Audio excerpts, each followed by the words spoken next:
Cool blue ng samurai paint.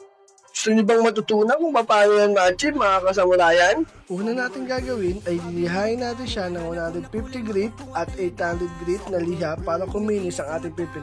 Pagkatapos naman ay bubugahan natin siya ng UCH 210 primer ng samurai paint.